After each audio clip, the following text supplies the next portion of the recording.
요한복음 21장 15절부터 19절까지 우리 다 같이 읽겠습니다. 그들이 조반 먹은 후에 예수께서 시몬 베드로에게 이르시되 요한의 아들 시몬아 네가 이 사람들보다 나를 더 사랑하느냐 하시니 이르되 주님 그러하나이다. 내가 주님을 사랑하는 줄 주님께서 아시나이다. 이르시되 내 어린 양을 먹이라 하시고 또 두 번째 이르시되 요한의 아들 시몬아 네가 나를 사랑하느냐 하시니 이르되 주님 그러하나이다. 내가 주님을 사랑하는 줄 주님께서 아시나이다. 이르시되 내 양을 치라 하시고 세 번째 이르시되 요한의 아들 시몬아 네가 나를 사랑하느냐 하시니 주께서 세 번째 네가 나를 사랑하느냐 하심으로 베드로가 근심하여 이르되 주님 모든 것을 아시오매 내가 주님을 사랑하는 줄을 주님께서 아시나이다. 예수께서 이르시되 내 양을 먹이라. 내가 진실로 진실로 네게 이르노니 네가 젊어서는 스스로 띠뛰고 원하는 곳으로 다녔거니와 늙어서는 네 팔을 벌리리니 남이 네게 띠띠우고 원하지 아니하는 곳으로 데려가리라. 이 말씀을 하심은 베드로가 어떠한 죽음으로 하나님께 영광을 돌릴 것을 가리키심이로라. 이 말씀을 하시고 베드로에게 이르시되 나를 따르라 하시니 아멘. 15세기 조선 세종대왕 때 편찬된 석보상절이라고 하는 책에 아름답다라고 하는 말이 이렇게 해석이 되어 있다고 그래요. 아름답다에서 이 아름이라고 하는 말이 나를 뜻한다네요. 나. 그래서 아름답다라고 하는 말은 본래 나답다는 뜻이라는 거죠. 우리는 보통 아름답다라고 하는 말을 외모나 외형에 이렇게 표현하고 할 때 사실 정말 이 아름답다라고 하는 의미는 내가 나다울 때, 자기가 자기다움으로 존재할 때가 정말 아름다운 것이라는 거지요. 생각해 봤어요. 나다움이라는 게 뭘까? 내가 나답다는 게 뭘까? 여러분도 한번 생각해 보세요. 나다움이 과연 뭘까? 다른 건 몰라도 우리는요, 나다움에 관해 고민할 때 한 가지 공통적으로 떠올려야 되는 것이 있죠. 바로 우리의 존재의 근원 되시는 하나님이시란 말이에요. 하나님이 우리를 창조하셨어요. 하나님의 형상대로 지으셨죠. 그러니까 우리의 원본은 하나님이신 거예요. 나답다는 건 뭐냐면 창조주이신 하나님을 기억해야 되는 거죠. 그렇게 사는 게 나다운 거예요. 그분이 나를 지으셨다면 실수로 혹은 재미로 지으신 것이 아니실 텐데 적어도 그분께서 나를 지으셨다면 이유가 있다는 생각도 우리가 해야 되죠. 나답다라고 하는 고민을 할 때 우리는 창조주 하나님뿐만 아니라 창조주 하나님이 나를 존재케 하시는 목적도 우리는 생각해야 될 거예요. 그게 바로 나다움인 겁니다. 사랑하는 교회 여러분, 여러분은 여러분답게 살고 계십니까? 여러분은 여러분다움으로 아름답게 살고 계십니까? 무엇보다 나의 근원 되시는 하나님, 또 나를 이 땅에 존재케 하시는 그 창조주 하나님의 목적, 여러분 우리가 이걸 잊지 않고 우리 모두 아름다운 삶을 사는 인생이 되기를 바랍니다. 시몬 베드로는 주목받는 사람이었습니다. 예수님의 제자 중에 단연 으뜸이었습니다. 만약 예수님을 주제로 영화를 찍는다면 분명히 베드로는 주연급에 해당됐을 겁니다. 처음에 안드레를 따라서 예수님을 만났을 때 예수님께서는 그에게 장차 너는 반석이 될 것이다 이렇게 말씀하시면서 반석이라고 하는 뜻의 베드로라고 하는 새로운 이름을 그에게 주십니다. 주님께서는 그에게 기대가 있으셨습니다. 갈릴리 해변가에서 고기를 잡고 있을 때 주님께서 그에게 나를 따라오라고 말씀하시죠. 베드로는 모든 걸 다 버리고 주님을 따르게 됩니다. 그런 걸 보면 베드로는 그만큼 주님을 신뢰했던 사람이었습니다. 갈릴리 바닥을 건너고 있을 때 큰 풍랑을 만나게 됩니다. 예수님께서 물 위를 걸어오고 계셨어요. 그때 베드로가 예수님이시라는 사실을 알게 되고 예수님께 저도 물 위를 걷고 싶습니다 라고 그렇게 요청을 해요. 예수님께서 오라 한마디 하셨는데 베드로는 그 즉시로 배에서 내려 물 위를 걷는 역사를 경험하게 됩니다. 사실 우리는 한편의 이야기로 잘 알고 있지만 곰곰이 생각해보면 그건 참 누구라도 쉽지 않은 일이었을 겁니다. 그런 걸 보면 베드로는요 정말 주님을 신뢰하는 믿음 또한 대단했다 이런 마음이 듭니다. 가이사랴 빌립보라고 하는 지역에서 예수님께서 야 사람들이 나를 누구라고 해? 그리고 제자들을 향해서 너희들은 나를 누구라고 하느냐 이렇게 물으셨을 때 베드로가 만점짜리 대답을 합니다. 주는 그리스도이시요 살아계신 하나님의 아들이십니다. 베드로는 예수님이 누구이신지를 정확히 알고 있었습니다. 그에게 주님의 기대가 있었습니다. 그 역시 주님을 신뢰하고 따랐습니다. 모든 것을 버리고 주님을 따를 만큼 말입니다. 그만큼 베드로는 큰 인물다웠습니다. 예수님께서 잡히시던 날 밤에 제자들에게 이렇게 말씀하세요. 오늘 밤에 너희들이 다 나를 버릴 것이다. 그 말씀을 들었던 베드로가 자신의 단호한 의지를 피력합니다. 주님, 모두가 다 주님을 버려도요 저는 결코 주님을 버리지 않을 겁니다. 근데 예수님께서는 칭찬하시는 것이 아니었고 오히려 그에게 이렇게 말씀하시죠.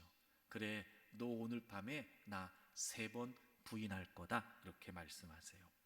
전혀 그럴 일이 없다는 듯 베드로는 목소리를 높이며 항변합니다. 주님, 제가요 주님과 함께 죽을지언정 나는 결코 주님을 부인하지 않을 것입니다. 베드로는 자신이 절대로 넘어지지 않을 거라고 생각했습니다. 그런데 바로 그날 밤이었습니다. 베드로는 예수님을 3번 부인합니다. 맹세하고 부인하고요, 심지어 저주하면서 부인합니다. 위대한 인물이었기 때문에 그의 말 또한 대단했습니다. 하지만 그는 큰 덩치만큼이나 요란하게 넘어졌습니다. 돌이킬 수 없을 것 같았던 실패였습니다. 아니나 다를까 그 실패를 경험하고 난 뒤에 그는 모든 걸 다 포기하게 됩니다. 오늘 본문 요한복음 21장이 그렇게 시작하죠. 나는 고기나 잡으러 가야 되겠다. 그렇게 시작합니다. 우리가 잘 알고 있습니다. 베드로가 예수님을 만나 그분의 부르심을 받기 전에 했던 일이 바로 고기 잡는 일이었거든요. 다시 그가 고기 잡으러 간다라고 말하는 걸 보면 그 스스로도 그 실패 때문에 이제 자신의 생은 이것으로 끝이다. 다 포기하고 원래 고기를 잡던 모습으로 돌아가겠다고 했던 것이었습니다. 더 안타까운 사실은 요한복음 20장을 보게 되면 예수님께서 부활하셨을 때 베드로는 여인들과 함께 예수님의 빈 무덤을 확인하지요. 무덤이 비어 있었어요. 그리고 예수님께서 제자들에게 나타나셨을 때, 부활하시고 난 뒤에 제자들에게 나타나셨을 때 베드로는 부활하신 예수님도 목격하게 됩니다. 예수님이 부활하셨다는 사실을 분명히 베드로는 알고 있었습니다. 그런데 여러분, 그래도 베드로는 다 포기하고 다시 고기를 잡으러 가겠다는 거였습니다. 그의 실패가 얼마나 치명적이었는지, 그의 넘어짐이 그 스스로도 얼마나 컸는지 우리가 짐작할 수 있는 것입니다. 그런데 참으로 놀랍습니다. 베드로의 이야기는 그렇게 끝나지 않습니다. 실패했던 베드로의 인생은 그렇게 마침표를 찍지 않습니다. 분명히 그 이후에도 성경에 베드로의 이야기는 기록되어 있고 도대체 이런 실패를 경험했던 사람이 맞나 싶을 만큼 너무나 달라진 모습으로 성경에 기록되어 있습니다. 그렇게 실패했으나 그의 삶은 끝나지 않았습니다. 그렇습니다. 사랑하는 교우 여러분, 실패해도 끝나지 않습니다. 넘어져도 끝나지 않습니다. 왜냐하면 실패해도 끝내지 않으시는 주님이 계시기 때문에 그렇습니다. 포기해도 끝내지 않으시는 주님이 계시기 때문에 그렇습니다. 사실 여러분, 우리는 때때로 넘어집니다. 실패합니다. 그래서 좌절과 절망 속에 살기도 합니다. 그리고 급기야 이제 나에게 남은 건 포기뿐이야. 그리고 포기하게 됩니다. 하지만 여러분, 그렇지 않습니다. 저는 여러분이 어떤 상황에서도, 즉 실패할 수 있고 넘어질 수 있으나 그럼에도 불구하고 포기하지 않기를 바랍니다. 절망하지 않기를 바랍니다. 여전히 일어설 수 있고, 여전히 꿈을 꿀 수 있고, 여전히 내일을 기대할 수 있다는 사실을 잊지 않기를 바랍니다. 왜냐하면 주님께서 계시기 때문에 그렇습니다. 그리고 실패도 끝나지 않는 주님의 그 무엇이 있기 때문에, 변함없으신 그 주님의 무엇이 있기 때문에 우리는 얼마든지 다시 일어설 수 있습니다. 그렇다면 왜 우리는 실패해도 끝나지 않는 걸까? 여전히 변함없는 주님의 그 무엇, 과연 그게 무엇일까? 우리 지난 주간에 첫 번째 말씀을 나눴어요. 베드로는 실패했지만 베드로를 향하신 주님의 사랑은 변함이 없었습니다. 오늘 두 번째 말씀을 나누겠습니다. 베드로는 실패했습니다. 하지만 주님의 그 무엇인가는 여전히 변함이 없었습니다. 그렇게 베드로는 이제 모든 걸 다 뒤로 하고 다 포기하고 난 다시 고기나 잡으러 가야 되겠다, 그렇게 인지하고 갈릴리 바닷가에서 고기를 잡고 있었습니다. 디베랴 바닷가라고 성경에 기록되어 있죠. 바로 갈릴리 호수 서쪽에 인접해 있는 어촌 도시를 의미한다고 합니다. 그가 그렇게 고기를 잡고 있을 때 예수님께서 찾아오시죠. 계속해서 그 예수님은 바닷가에 서 계셨어요.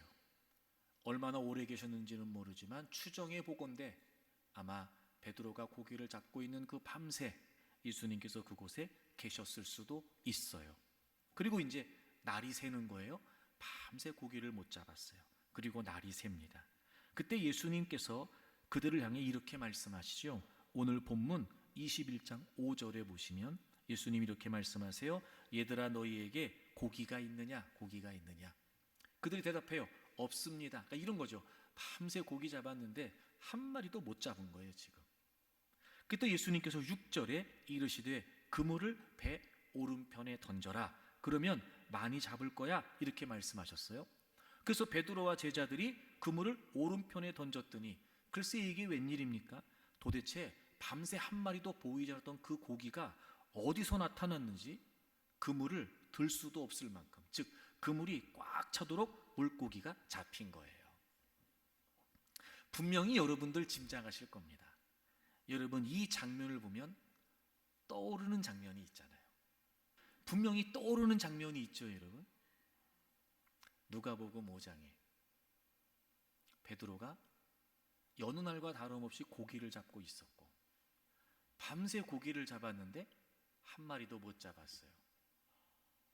예수님께서 베드로의 배에 오르셔서 예수님의 말씀을 듣기 위해 모여있는 그들을 향해 말씀을 전하시고 난 뒤에 깊은 데로 가서 그물을 던지라고 하셨죠.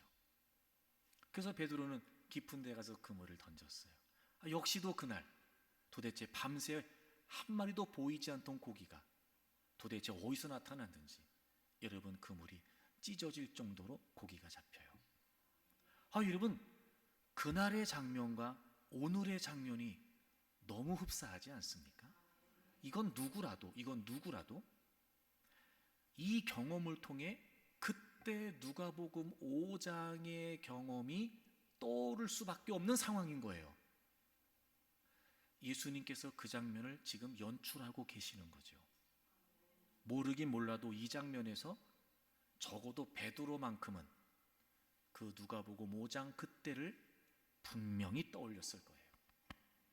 여러분, 그때가 언제예요?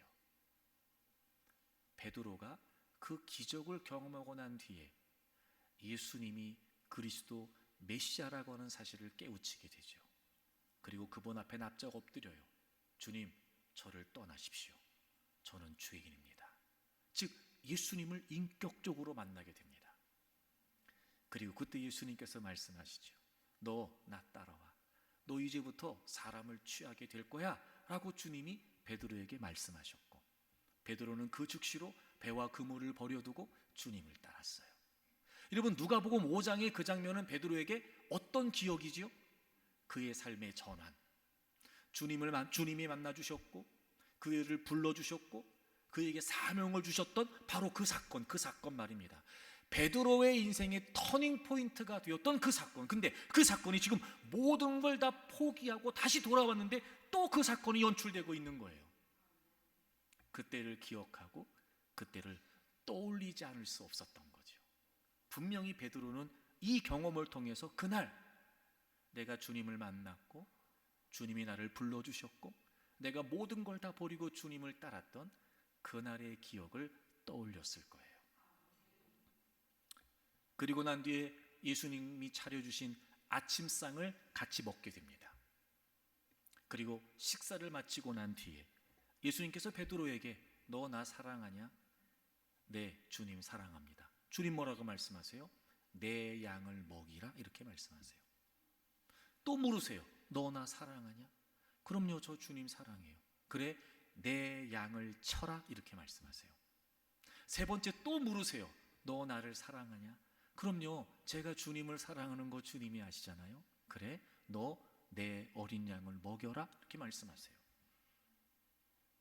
내 양을 먹이라, 내 양을 치라, 내 양을 먹이라. 이게 무슨 의미예요? 주님이 오늘도 또 베드로에게 일을 맡겨주시는 거예요. 또 그에게 무언가를 맡겨주시는 거예요. 누가복음 5장에서 있었던 그 사건과 동일한 사건이 연출되고 주님을 만나 모든 걸 버리고 주님을 따랐던 그 사건이 오버랩되면서 주님은 지금 실패하고 모든 걸 포기한 채 다시 원래 자리로 돌아왔던 그 베드로에게, 여러분, 그 실패가 보통 실패가 아니었다는 거 아시죠?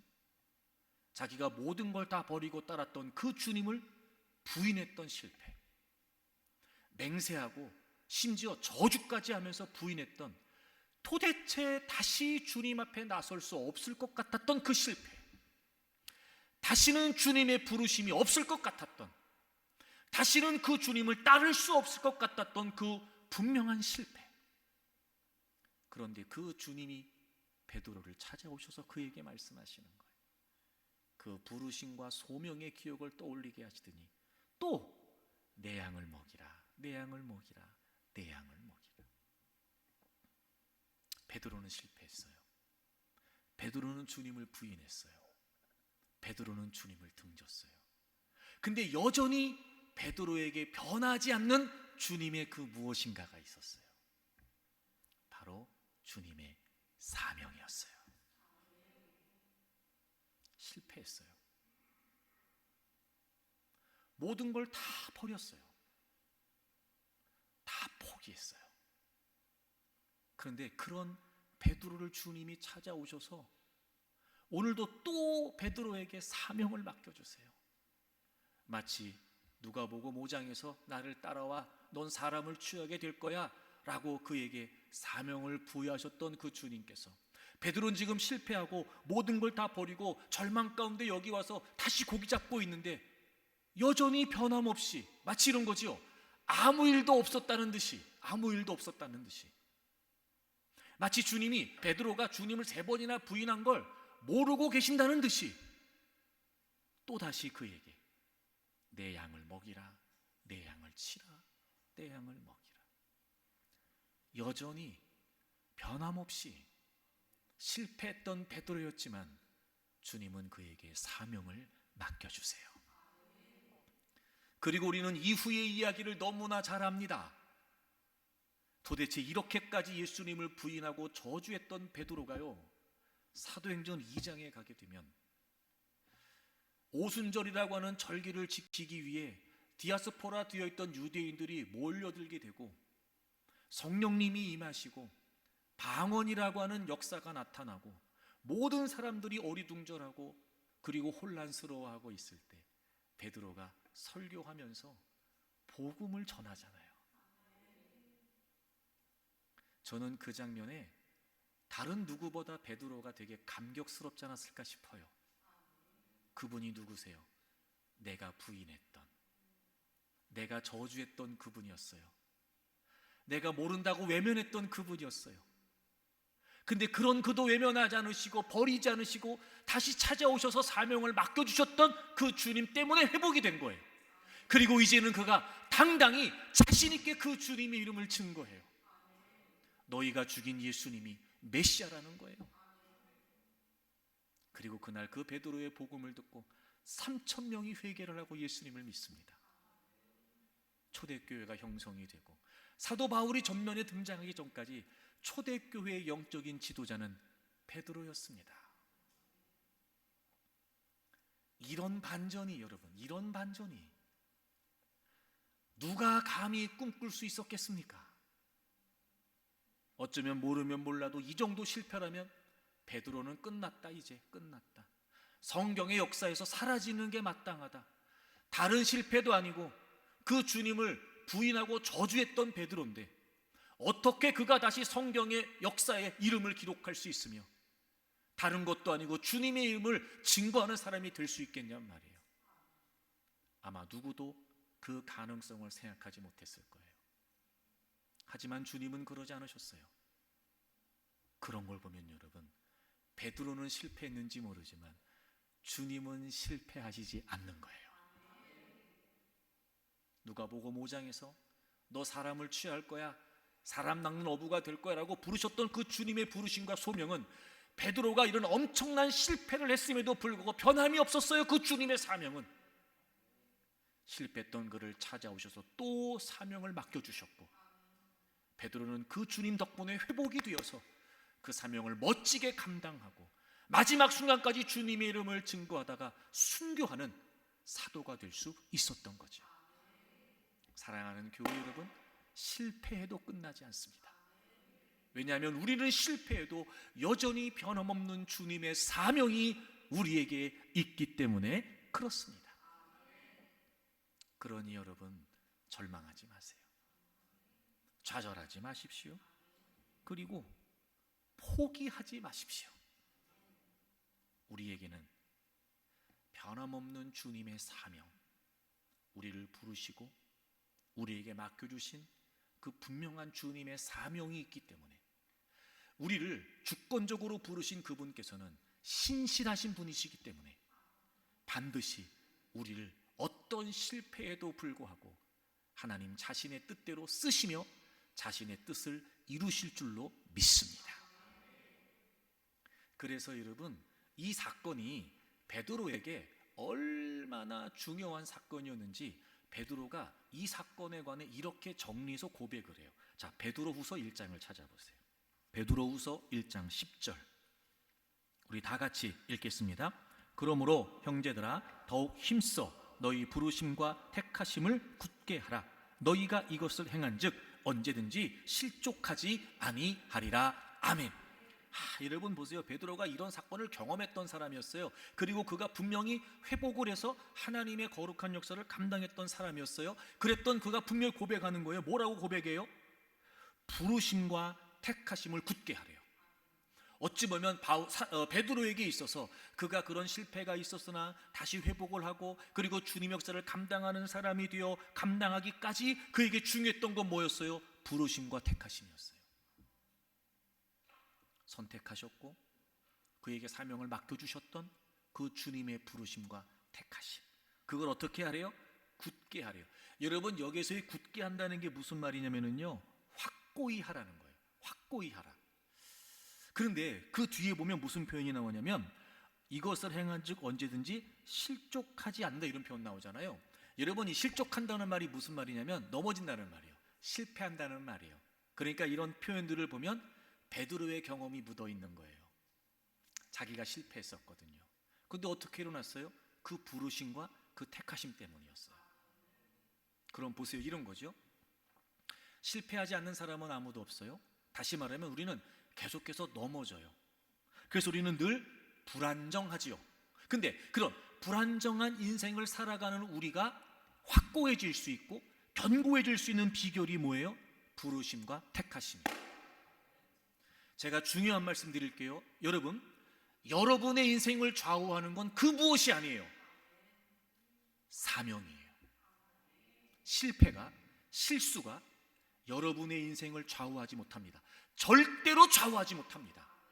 모든 것을 주권적으로 다스리시고 통치하신 그 하나님께서 여러분 한 분 한 분을 이미도 계획하셔서 그분의 뜻 안에 여러분을 부르셔서 그분께서 여러분을 사용하시는 이 분명한 하나님의 섭리 안에 우리는 실패하지만 그건 실패가 될 수 없어요. 과정일 뿐이에요. 우린 넘어질 수 있어요. 하지만 그 넘어짐으로 끝나지 않아요. 그건 과정일 뿐이죠. 그리고 마침내 하나님께서는 그 부르심과 택하심을 통해 여러분 한 분 한 분에게 계획하신 뜻대로 하나님은 이루실 거란 말이죠. 잊으시면 안 돼요. 그 어떤 것도 내 인생을 좌우하지 못한다. 그 어떤 것도 내 인생을 흔들지 못한다. 우리는 오직 그분의 부르심과 택하심 위에 확고히 서 있으면 그 어떤 것도 우리의 인생을 좌우하지 못해요. 이런 모세는요, 태어날 당시의 배경이 태어나자마자 죽었어야 되는 운명이었어요. 애굽의 바로가 점점 이스라엘이 강성해지는 게 두려운 나머지 인구 억제 정책을 펼치잖아요. 하다 안 되니까 마지막에 뭐까지 해요? 히브리 모든 가정에 명령을 내리기를 사내 아이가 태어나면 다 엎어 죽이라는 거예요. 그때 모세가 태어납니다. 그래서 모세가 태어나자마자 죽었지요. 그 운명 때문에. 아니요. 여러분, 운명이 여러분의 인생을 좌우하지 못합니다. 속지 마세요. 속지 마세요. 출신, 배경, 부모 전혀 여러분 그런 게 여러분의 인생을 좌우하지 못해요. 모세가 물에서 건짐을 받고 바로의 공주의 아들로 40년 동안 왕궁에서 생활을 하면서 사도행전에 있는 것처럼 말과 지혜가 능한 사람이 되죠. 그가 왕자의 신분이 됐어요. 여러분 왜 모세가 애굽 사람을 죽이고 광야로 도망치잖아요. 출애굽기 2장에 보면 그가 도망친 이유가 직접적인 이유가 뭐냐면 사람을 죽인 것 때문이 아니고요. 바로가 그 사실을 알고 모세를 죽이려고 했기 때문에 도망칩니다. 이게 무슨 의미냐면 모세가 얼마나 권력이 강력했던지 히브리인이었음에도 불구하고 바로에게 위협이 됐던 거예요. 왕자의 신분으로서. 그래서 모세가 애굽 사람을 죽인 것을 알고 바로가 그걸 빌미로 모세를 죽이려고 했던 거예요. 그 도망친 거거든요. 어쨌든 그렇게 여러분 막강한 인물이 됐어요. 그래서 모세가 승승장구했죠. 그렇게 왕자가 되고 왕이 되고 떵떵거리며 살았죠. 아니요. 살인을 저지르고 살인자가 되어 하루아침에 광야로 도망치는 인생이 되어버립니다. 신분, 조건, 그게 우리 인생 좌우하는 거 아니에요? 여러분 속지 마십시오. 그게 있어야 내 인생이 되고 그게 없으니까 안 된다고요? 천만에요. 천만에요. 그게 여러분의 인생을 좌우하지 못해요. 여러분의 인생을 좌우하는 건 사명입니다. 그리고 그는 실패하고 모든 걸 다 버리고 광야로 피신하게 됩니다. 그리고 모세가 그냥 끝났죠. 살인자가 됐다, 광야로 도망쳤다, 모세 끝 이렇게 된 거죠. 그래서 80세가 된 그 살인자 모세를 하나님이 찾아오세요. 그리고 하나님께서 원래 갖고 계셨던 그 모세를 향하신 하나님의 비전, 내가 너를 통해 내 백성을 애굽에서 건져낼 거다. 너 바로에게 가라 말씀하시잖아요. 그리고 그는 그때 그 하나님의 부르심을 따라서 애굽으로 가게 되고 하나님의 능력을 행하면서 400여 년 동안 애굽의 지배를 받고 있었던 이스라엘을 건져내는 출애굽의 위대한 지도자가 되죠. 사명. 실패가 우리 인생을 좌우하지 못해요. 실수가 우리 인생을 좌우하지 못합니다. 넘어짐 때문에 우리 인생 끝나지 않습니다. 여러분, 한 분 한 분을 향하신 하나님의 분명한 계획과 섭리가 있기 때문에 우리는 실패해도 하나님은 실패하지 않으시고, 우리는 실수해도 하나님은 실수하지 않으시고, 반드시 그 부르심의 소명을 따라 우리를 쓰십니다. 그러니까 포기할 거 없어요. 실패해도 끝나지 않는다고요, 여러분. 다시 하나님의 부르심을 확인하고 다시 하나님의 소명을 찾고, 나를 왜 존재케 하시는가? 왜 나를 이 땅에 보내셨는가? 하나님은 나를 통해 뭘 하기를 원하시는가? 그 실패가, 실수가, 넘어짐이, 그 좌절과 낭망이 우리에게 오히려 하나님을 더 바라보고 내 삶의 근본 되시는 그 하나님을 찾게 하는 과정이 되어서 하나님은 마침내 여러분들을 하나님의 사명대로 사용하실 것입니다. 나다움. 그래서 실패해도 아름다울 수 있어요. 그 실패 속에서 창조의 근원 되신 하나님을 찾고, 넘어져도 아름다울 수 있어요.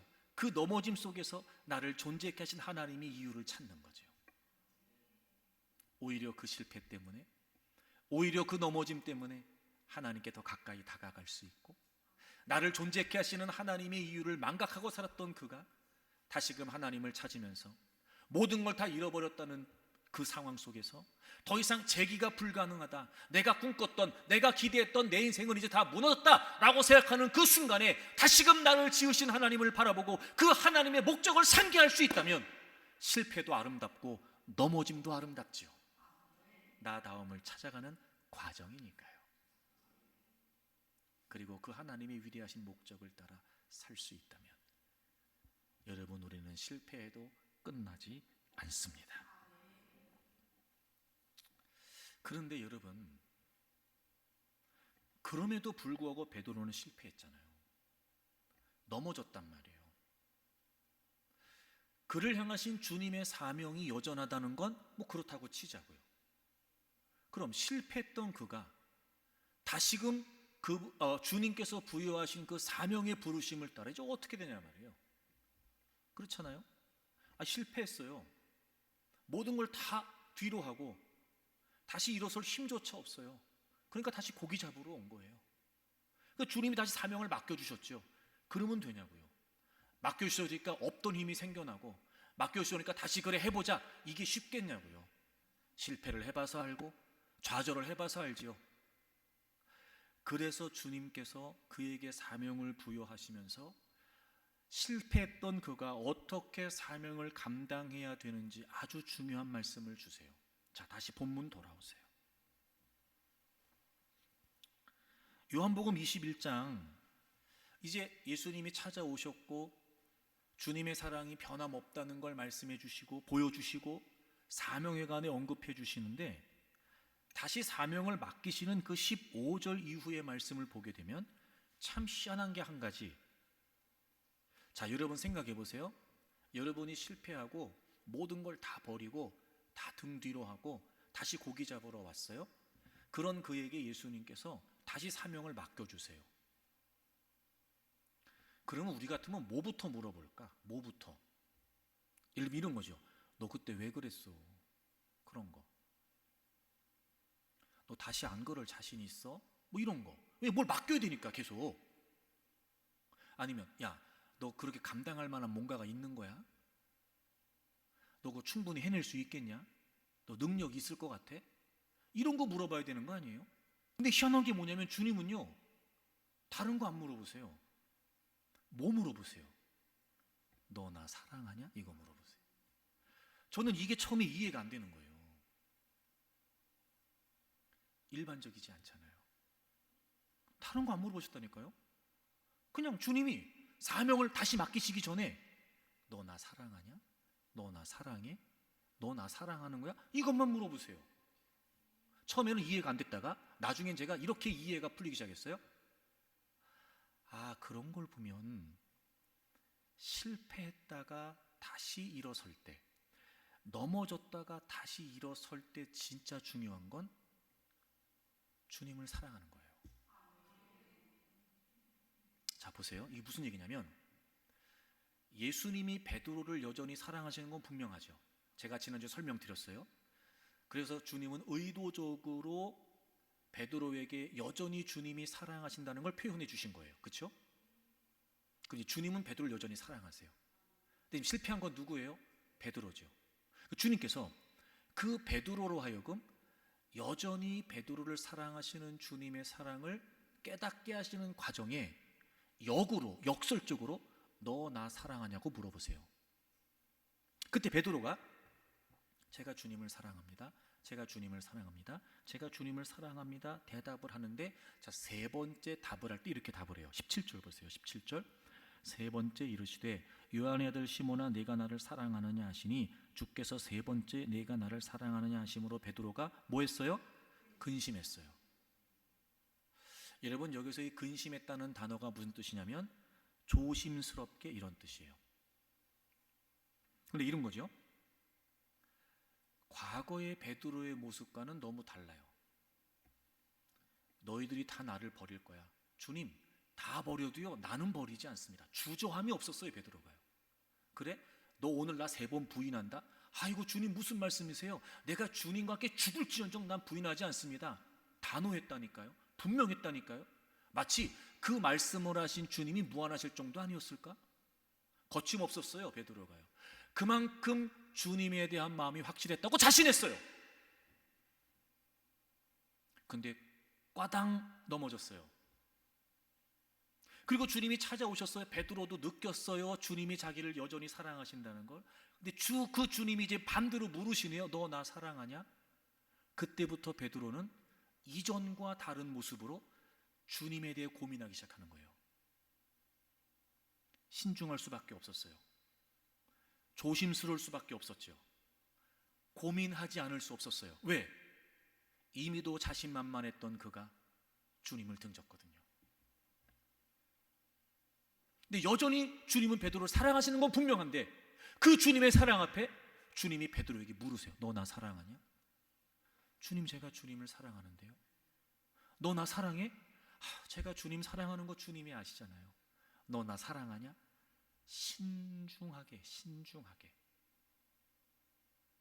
자신 있게는 아니었을지 몰라요. 하지만 조심스럽게 이제는 고백해요. 주님, 제가 주님 사랑합니다. 이런 거예요. 주님이 자신을 여전히 사랑하신다라고 하는 그 주님의 사랑 앞에 그 사랑에 기댈 수 있으니까, 그 사랑을 내가 의지할 수 있으니까, 여전히 주님이 나를 사랑하시는 게 분명하니까 그 덕택에 나도 주님을 사랑할 수 있다는 거예요. 즉, 주님이 여전히 저를 이렇게 대해 주시고, 주님이 여전히 저에게 변함없는 마음이시고, 주님이 여전히 저를 이렇게 사랑하시니 저도 주님을 사랑합니다. 또 저도 주님을 사랑할 수 있을 것 같습니다. 저도 주님을 사랑하겠습니다. 바로 이 사랑을 물으시고 사랑을 답하는 이 과정에서 베드로는 이제는 더 이상 주님이 없이는 안 된다는 걸 고백하는 거예요. 주님이시면 된다. 주님이 안 계시면 안 된다. 호언장담했고 큰 소리 뻥뻥 쳤고 자신만만했던 자신의 결심, 자신의 결단, 자신의 고백만으로는 안 된다는 걸 알았던 거예요. 아하, 사명을 감당할 때 뭐가 중요한지 아세요? 주님과 동행하는 게 중요한 거예요.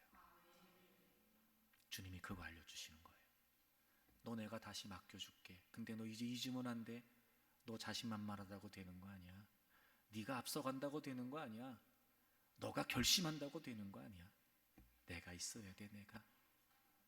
그 주님과의 사랑의 관계, 주님이 여전히 나를 사랑하심을 확인하고 나 역시 주님을 사랑하고 있다는 걸 고백하는 그 주님과의 관계, 그 친밀함, 주님이 없으면 안 된다는 거예요. 그 주님과 동행하라는 거예요. 여러분, 우리가 다시 회복한다고 말할 때 주님은 변함없이 우리에게 사명을 부여하시고 여전히도 우리가 사명을 감당할 수 있도록 세컨 찬스, 두 번째 기회를 주시죠.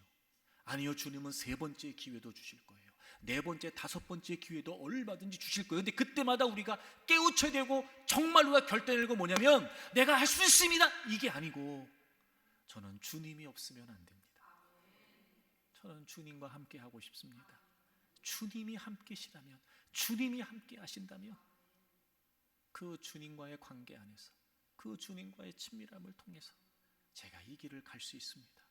제 힘으로 안 되고 제 방법으로 안 되고 제 계획으로 안 되는 거 압니다.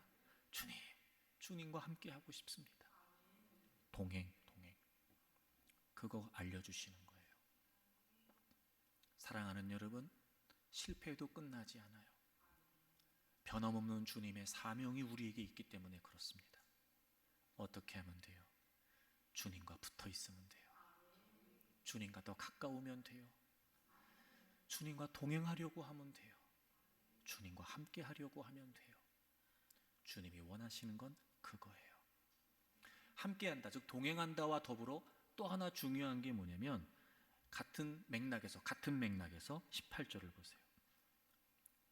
사랑한다는 고백 속에 예수님께서 내 양을 먹이라고 하시면서 18절, 내가 진실로 네게 이르노니. 진실로 두 번 나왔어요. 반복, 강조. 이거 중요한 거예요. 그러니까 실패를 했던 그 베드로에게 주님이 정말 중요한 말씀을 주시는 거예요. 뭐라고 말씀하시냐면 네가 젊어서는 스스로 띠띠고 원하는 곳으로 다녔거니와 늙어서는 네 팔을 벌리리니 남이 네게 띠띠우고 원하지 아니하는 곳으로 데려가리라. 물론 성경에는 젊어서는 늙어서는 이렇게 돼 있지만 저는 그렇게 생각해요. 이 사건을 기점으로 봤을 때 젊어서는이라는 건 이 사건 이전을 의미하는 게 아닐까, 또 늙어서는이라는 건 이 사건 이후를 말씀하시는 게 아닐까, 저는 나름대로 그렇게 해석을 했어요. 젊어서는 스스로 띠띠고 원하는 곳으로 다녔다 너가. 그런데 이제부터는 네 팔을 벌리리니 남이 네게 띠띠우고 원하지 아니하는 곳으로 데려가리라. 여러분, 여기서 띠뛴다는 게 무슨 말이냐면 끈으로 묶는다는 거예요. 끈으로 묶는다. 그 다음에 여기서 팔을 벌린다. 우리 성경은 벌린다는 건 이게 벌린다는 거잖아요. 근데 이렇게 하면 묶을 수 있어요, 없어요? 못 묶어. 그래서 이 벌린다는 말이 무슨 말이냐면 손을 묶기 위해 앞으로 내민다는 거예요. 이게 벌린다는 거예요.